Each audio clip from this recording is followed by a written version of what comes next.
pleasure almost to be with you today to renew acquaintances from the cruise and talk about making our country even better. As soon as Danny told me about his idea for the Freedom School, I knew I couldn't be there and that I had to be. So for once I'm happy. Technology really is making our lives easier on this occasion.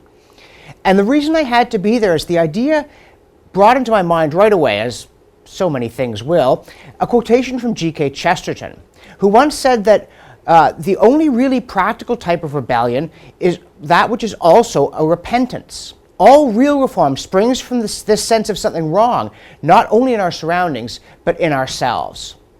And when it comes to advocating freedom, we're sure we have the better side of the argument, that practically speaking, taking away freedom doesn't work, and that living free is an adventure.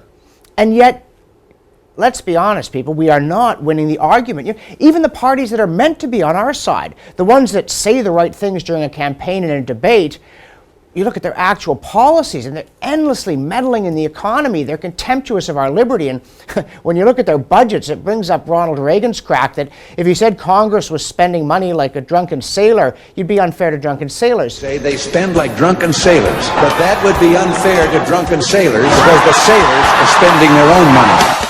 We've got to do something about the way we're getting our argument across. And the first thing we have to do, I think, we have to make sure that we understand it better.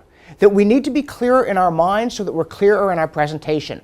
We have to turn an instinctive feeling into an articulate kind of set of logical reasoning about the thing. We have to understand what is it that people find hard to believe? What causes them to tune the argument out before it even starts? How do we get around that kind of resistance?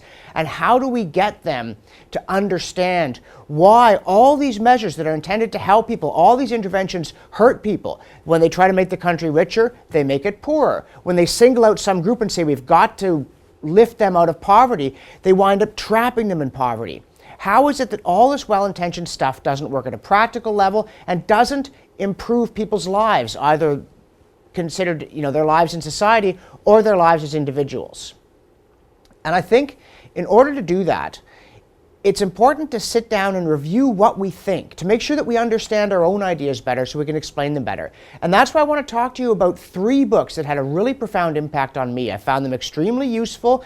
They've helped me understand. They've helped me explain. I'm going to talk about Henry Hazlitt's Economics in One Lesson. I'm going to talk about Friedrich Hayek's The Road to Serfdom. And I'm going to talk about Charles Murray's In Pursuit of Happiness and Good Government.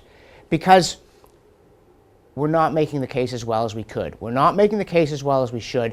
And you read these books, you think about what's in them, you digest it, you're going to be better. You're going to understand things better, and that's good just for starters. But you're also going to explain them better. And we've really got to do that because we are not at the moment winning arguments about policy, and we should be. Because, like I said at the beginning, we are right. We know we're right. We just have to do a better job of convincing other people, and I think this is how we should try and do it.